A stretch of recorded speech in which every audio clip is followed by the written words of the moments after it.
Hello and welcome to a special edition of the Mic'd Up Show, where we are featuring the Super Bowl of mortgage banking. It's called the Mortgage Banking Association Annual.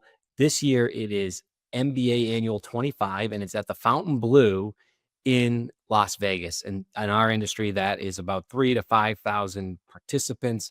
A lot of industry leaders all come, and that includes people like Randy Lightbody, our guest today. This man is a dynamic C-level executive that I have been referred to, or you have to speak to this guy, or he was the best boss I ever had. He just has this rainmaking like track record wherever he goes in the industry, and he has a breadth of knowledge. And I was lucky enough to run into him at the secondary conference in New York, where he is now head of mortgage for Truework, which I'm running into a lot. We can understand why in just a couple seconds. But like we say, every mortgage has a story. I'm fortunate enough to do it alongside my co-host, Michael Zhao. Here I am. And together we are going to really dive into what Truework is and how Randy got started with it and what his story is. Randy, before we begin, how did you actually get into mortgage?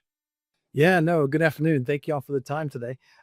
Right out of college, before I was to get married, my wife's mom said, "You must get a job before you can marry her." So luckily we knew somebody at a local bank, and they were hiring an apprentice in the mortgage banking division, and I became a loan officer, and the rest is history. Part of that history looks like you also worked for companies that traditionally do consulting. Do you find now that you're with and then you went enterprise, right, at a high level? And when I say consultant, these are big brands on the consultant side. Um, do you find that you naturally bring that consultative effort to as companies are starting to deploy different verification solutions and in using Truework? Absolutely. You must ask the right questions and understand the real needs of the client. We all have products and features and benefits and all that, but it really doesn't matter. You have to understand what is working today, what's not working, and how can we add the most value to the client, to the prospect. And that's with discovery questions. And it's super important because I want to listen to them. Once I understand their needs, I can deliver the right solution for them. What is the questions that you think people take for granted that they think they know the answer to? I remember I was watching the movie I, Robot, and the entire movie, it was about Will Smith going through a series of asking questions to what everybody thought they knew to be true. But towards the end of the movie, what they discovered was they weren't asking the right question. And it wasn't until the very end of the movie they said, that's the right question. So in your experience over the last, I don't know, however many years that you've been in the mortgage industry, what are the questions that should be asked so that people can go, oh, why wasn't I asking the right question to begin with? Yeah, the right questions asked will give you the answer to the test before you take the test, right? So once you ask the questions, the ones they're really simple. I think, you know, what how's your process working today? What's working inside of it? If you had a magic wand, how would you change it? And those three would kind of lead into subsection of questions. But if you begin there, just really understand what's working for them, what's not working for them, what do they wish they had that they don't have today, based upon the solution we're talking about or the product we're representing, then that just leads to further questions. But it's really about them, what's working, how can I help them be more successful, them being the clients, be more successful. And once we dig deeper into that, they come back out with different questions we seg off of.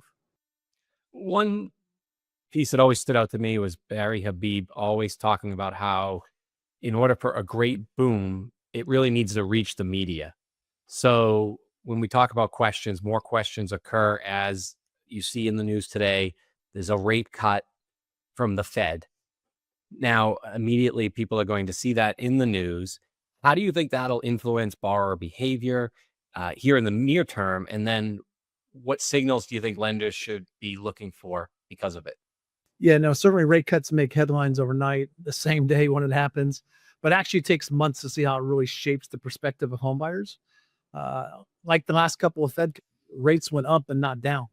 And again, this one, the 10 years up, not down. after the rate cut. So fairly frustrating. It's tempting to think that this rate cut automatically means demand surge, but that's not really what happens. Buyers really want to understand what's it mean to them. Can they refinance in the future? They still have home prices that are way too high. And do they have enough money to buy the home, stay in the home? And even if they're buying up a little more, they thought they could, can they refinance in the future? Consumer Direct is on fire right now. I talked to a top 10 lender yesterday, and they're setting a record pace for number of locks this past month, which is great. Credit quality is definitely a little lower than normal. And really, it's all about, are they going to get these applicants to closing table, which is obviously most important to all of us. But rate cut headlines don't always mean it's going to happen. Well, then, you've recently had a report that came out, and it was talking about how important it is for home buyers to get not only a lower rate, as a result, getting a lower mortgage payment. Now that we've seen the overnight lending rate drop, and the overnight lending rate has a lagging effect to mortgages, but it is going to drop. How do you think home buyers are going to react to that? And what is it that after the reaction is going to have a result to the mortgage industry? Is it going to clog it up? And how do you think that you can help in mitigating that? Yeah, well, once it hits and rates do come down, they're going to say, can I refinance?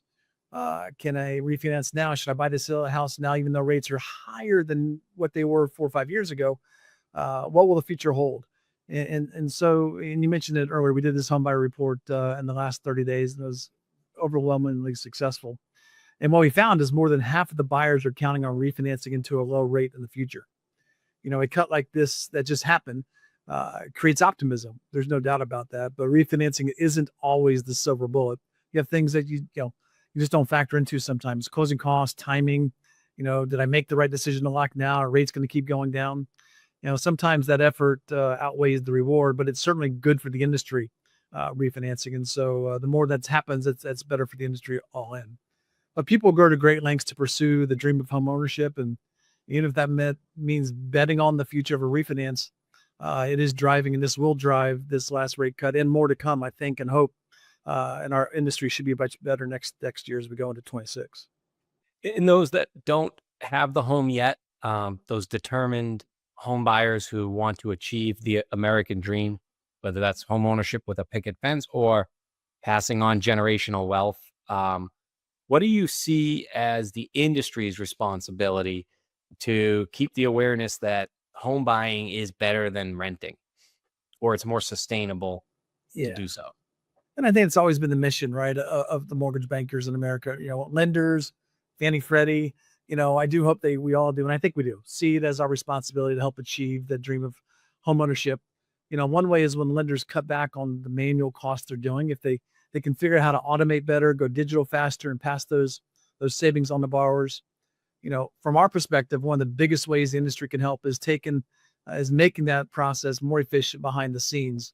The lenders, a lot of cost gets tied up in that manual process, chasing down verifications, dealing with delays, reworking files when information isn't accurate, all takes a toll. Ultimately, that trickles down to the borrower, right? In some form of higher cost and or more stressful experience. And I can tell you guys that having 8 of the top 10 lenders as our customers, we're helping make the mortgage banking communicate more automated, more streamlined, and the verifications of income, employment, and assets. We have the singular solution, which reduces the operational cost by over 50%. So if you do that, you digitize, you become more automated, costs go down by more than 50%. And a lot of that's being passed on to the borrowers. Better rates, faster closing, smoother overall experience. So that's really a big piece, and really helping those that don't own a home getting closer to making that dream of home ownership more attainable. You've mentioned that you work with a few of the top 10 lenders in the United States. So how big of a role in terms of two ways? Number one, cost efficiency and time efficiency. How big of a role does that integration play when creating these efficiencies you've been talking about? Yeah, it's significant, right? The lenders just don't want more tech. They need tech that actually works together. And so the integrations are super important. And really where the biggest impact happens is when they put it inside their POS. They have plenty of tools, but when the systems don't talk to each other, the POS, LOS, or middleware in between, it creates duplicate work, manual steps, unnecessary cost. The real gains, especially around the verification process, is when they're built directly into the workflow lenders already use. When they do that, it was faster, reduces errors, and ultimately cuts operational cost. We've been working on solutions that do just that. We have a free pre-approval process on our verifications inside the POSs as one example of automating income and employment upfront while keeping it connected to the lender's existing platforms. The beauty of that approach is that borrowers have a smoother experience, lenders are increasing pull through, and they can generate reports that are likely to meet D1 CNA requirements without a lot of back and forth. It's a subtle change to how they're using our technology on verifications. It'll make a huge difference in efficiencies and compliance going forward. I think you gave a lot of subtle reasons people should come visit you at the MBA annual, especially the C-level that goes out there. My question's more, you touch the entire workflow of mortgage or have the ability to do so.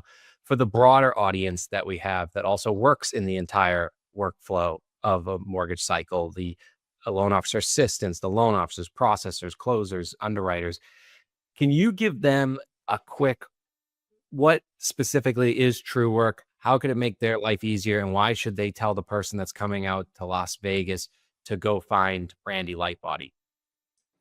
Thank you. I look forward to meeting everyone in Vegas, by the way. We have a singular automated platform around verifications of income, employment, and assets, and saving lenders millions of dollars. Simply put, we are a waterfall that gets lenders 75% completion rate on verifications, cutting costs usually by over 50%. Now, completed is really the key word in that statement, right? You get others that say hit rates. Hit rates don't matter. How much data is actually usable? And again, with us, you may not know, but the fact is, if we don't complete for you, you don't pay us. And so that's a beautiful thing. We're on the same side of the ledger as you are. Other firms in the verification process, every time you click, it just rings up the bell. We're actually saving one company, Michael, over $8 million in annual cost as one good example using our platform. Wow. And the MBA, you mentioned that, a few weeks, we'll be at booth 719. Stop by, chat at the booth. We're giving away a $500 airline gift card. Or feel free to email me directly at rlightbody@truework.com for a private meeting. Love to meet you and see you. That'd be fantastic. That's great, Randy. Thank you so much for coming on and showing us what it is to create efficiencies in the market. Definitely looking forward to seeing you at the MBA annual and even entering into the contest to win an airline. Awesome. Thank y'all. Appreciate it.